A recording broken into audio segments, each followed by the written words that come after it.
Guys, you are not going to believe what happened to me on the 4th of July. I found a dog who had escaped through his owner's bathroom window.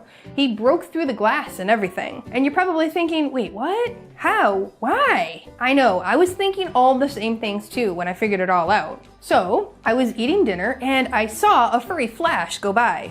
I could tell it was a dog and I figured he was pretty lost. I went out and I looked outside, but I actually couldn't find him. So I sat back down at the dinner table, but then I saw him go by again. So this time, I loaded up with treats and toys. I went outside and I waited while sitting on the ground, and pretty soon, the dog came and found me. The pup had some cuts and he was pretty frightened, but he did allow me to treat his wounds, and then I gently put him in a crate. Now I found out later that he had been in the bathroom at his house while his owners were actually out watching the fireworks. Can you imagine how disoriented and scared he had to be to jump through a glass window and flee the house? Now, I don't want that to happen to your dog, so today I'm going to talk about how to prepare your puppy for the 4th of July. Now, using these tips, you're going to be able to keep your puppy safe and calm during the festivities. Michelle here with How to Train a Dream Dog.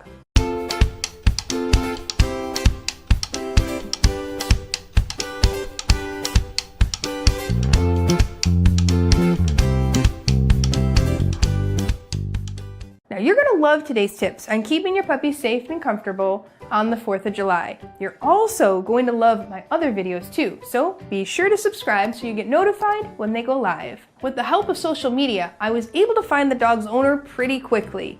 He spent a comfy night in the crate in my family room, and then they picked him up the next morning after. Now, I suggested that they wait until morning to get him. You're gonna see why that's a good idea in today's video. Now, 4th of July in the US is the most common day of the year for a dog to get lost. Now, lost dogs on this day really happen for two reasons. Number one, fear, and number two, the opportunity to escape. Now, I'm going to talk about the fear in just a minute, including what you can do to help your dog not be afraid. But first, let's talk about safety. When dogs are afraid, they usually have one of the following responses: flee, fight, or freeze. Now, if you've watched this video here on fear, you probably heard me talking about puppy pancaking while out on a walk. That's the freeze mechanism kicking in. The dog is just so overwhelmed, she simply can't continue to walk. Some dogs have a fight reaction. Now, you see this a lot with dogs meeting other dogs when they have tipped over the threshold of being comfortable. Alternatively, some dogs might be so afraid that they get to the point of fleeing. That's what happened with the dog I found. Did you know that if you take away one option for how to react when they're afraid, dogs often resort to the other option? So for example, if you're exposing your dog to something she finds scary, and you're holding her close to it and not allowing her to get away, well, you're actually taking away her ability to flee. That leaves her with the other two options: fight or freeze. Now, you never know which one of those is going to be chosen, and either one is not kind or loving to the dog. It's so important to understand your dog's body language so you can help her get over those fears, not make it worse. All right, getting back to the holiday. Now, you might have been working on recall to get the dog to come when called, or maybe you've taught some doorway safety manners where your dog sits to be invited through the door. Now, this isn't a dominance thing. That's a whole myth. This is actually a simple skill we teach for safety. Now, my student Jessica is working on that with Bailey. Recall and door manners are two skills that are really great to teach for everyday life and safety. But on the 4th of July is not like every other day. Those fireworks are just a different kind of level of scary, especially if your dog hasn't experienced them or only experiences them a few times a year. So despite the best teaching, your dog might simply flee if she gets too scared. Now, in a situation like that, your dog isn't thinking about you or where home is or how to find her owner. She's 100% focused on running away. Her brain is not thinking logically. I mean, look at the dog that I found. He was safe at home, but he was so scared he escaped out of his house and he got himself lost. Now, I don't want you to give up on your recall skills practice, thinking it's not gonna work. It might work in a really intense situation like this, but it might not. Did you know that in addition to a standard recall, you might want to train for an emergency recall every once in a while? Now, an emergency recall is something you can do only when the stakes are really high, like the dog is running in front of a car or about to fall into a body of water. Some people use one particular word for this recall. Others pair their body language with it. I actually know someone who will literally flop dramatically on the ground while calling her dog in an emergency situation. It might sound a little crazy, but It often works. Now, you can and you should teach your dog to come with just one word or a phrase. But that extra part about the falling to the ground, well, that's just insurance. That increases the chance the dog will come to you. And using it only once in a while also increases the chances. All right, tasty treats are another critical part of the equation. Now, I know that's a lot of information all at once, but recall is a hard skill because you're literally trying to convince the dog to go against their natural canine instincts and do the things she's probably not interested in doing. A reliable recall takes a lot of practice and plenty of high-value treats. Now, you can learn more about getting your dog to listen to you in this video. And to work on this skill specifically, you're going to want to use some great games that are going to take you through it in a fundamental way, building it up slowly as the dog is successful. Those recall games are in my online course, and you can learn more about that in the description below. Now, even with those extra steps to have a reliable recall, prevention is the most important part of keeping your dog at home and safe.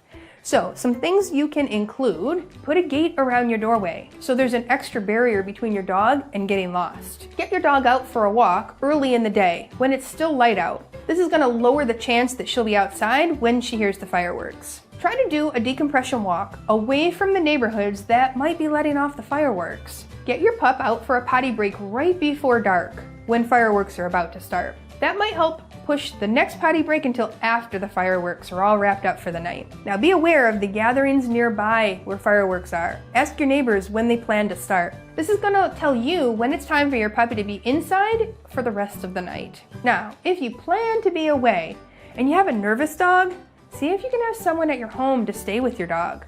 Definitely use the crate anytime your dog is home alone. I do recommend pet camera so you can watch over them and make sure that everything is okay. Now, despite all those tips to prevent your dog from getting lost, mistakes still happen. Now, you can take a few steps to make it more likely to get your dog back if she gets lost. So be sure to have current pictures from several angles of your dog. This is going to help if she gets out.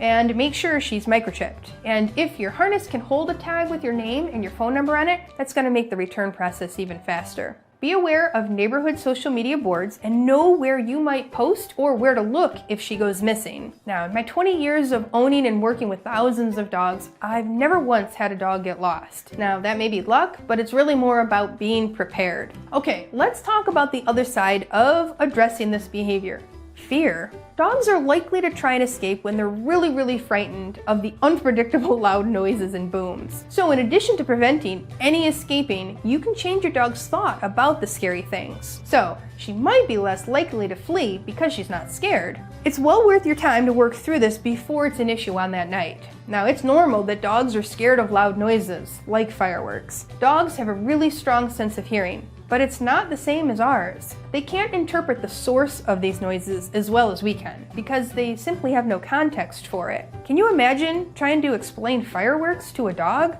She just can't understand loud noises and lights falling from the sky. Fireworks also have a distinctive smell, especially the kind that you usually light off in the neighborhoods. It has that burned, sulfury smell. Now, the smell itself is neither good nor bad to the dog, but it's often accompanied with those scary lights and noises, so it becomes the trigger for fear. Now, I mentioned the lights of the fireworks. Dogs don't see as well as they hear or smell, so lights can be very disorienting to them. So those are all the things to keep in mind. The dog is reacting to the sound, the smell, and potentially the look of the fireworks. So as soon as you finish this video, it would be great if you actually watch the other one I mentioned on fear as well. It goes into more detail on that important topic. But today, I'll help you specifically with fear of fireworks. So, what are we gonna do? How can we make little Muffin feel better about the fireworks? Well, this is actually gonna come down to desensitization or counter-conditioning. Wait, aren't those the same thing? Not quite, but kind of. Desensitization is slowly and positively exposing your puppy to new things, like the sound of fireworks, and pairing it with something positive, like treats or kibble. Now, this helps her form an opinion about the noise or the smell or the look. It's best to do during the imprint period, when your puppy is young, usually up to about 16 weeks of age. Now, the more you can do this before your puppy experiences fireworks, the easier it's gonna be. You can learn more about the exposure process in this video. Now that's going to give you some ideas on how to expose your puppy to new things in a positive way. Counter-conditioning is the work we do after the fear has set in. So if your pup is older and already has a negative opinion about fireworks, counter-conditioning is what you're going to have to do. All right, let's talk about counter-conditioning for fireworks. So pro tip here, this also works for scary, startling noises like thunder, smoke alarms, blenders, the beeping of the garbage truck, and so much more. So in the case of fireworks, you're going to start with sound. You might play it at a low volume from YouTube. You might offer a treat, then both the sound and the treat stop. You're going to want to play this game regularly to help form a very positive opinion about that sound. Now, if it looks like this game is super boring for your pup, you are right on track. If she hears the noise and looks to your treat hand, this is also a great signal that she's changing her opinion of the noise and it's becoming more positive. All right, this is Nicole, one of our other certified trainers on our team. Last year, she had a baby, and she knew that a baby brings a lot of noises into the house. She wanted to prepare the animals in her house, so she did this desensitization process with the sound of the baby crying. Now, this looks a lot like the counter-conditioning process. I told you they're almost the same thing, but not quite. Dog training can be complicated, but I'm here to help you. Now, you can see from this video that she's working with Copper, Olive, and Vu, her cat. Yes, this training actually works for cats too. Now, I know the process sounds really simple to us. You might be thinking, is that it? Is that all it takes? I can do this in an afternoon. But there's something I need to say about this process. You need to work on this a lot over the course of days, weeks, and months. You need to keep doing it long after it seems like it's working. And also, it will not work in the moment that you're trying to overcome fear. Now, the time to help your pup form opinions or reform opinions is outside of the time that it's happening. You can't just teach a kid to play soccer at the World Cup. Now, you have to work on it before you need it in a calm and quiet environment, slowly moving up to the real thing. That's so logical, right? It's the same thing with dog training. Now, you might be asking, if you can't train for this when the fireworks are happening, what can you do in the moment? All right, well, here are my best tips to comfort your pup. Number 1, try a thunder shirt as long as you desensitize to it first. Let her enjoy a lickety mat, which can bring down her heart rate and help her stay calm.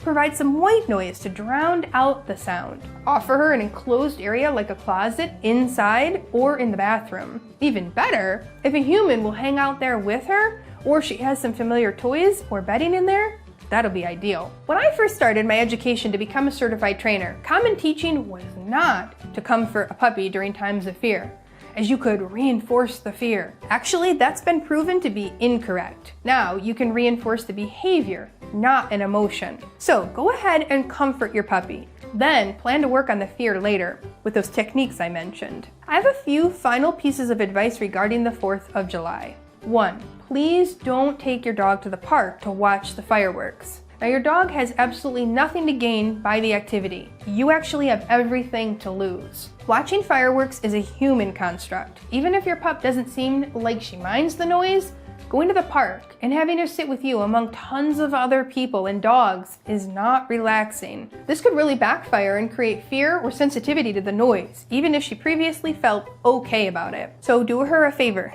Leave her home with a house sitter or tucked safely away in the crate with a tasty Kong. All right, 2.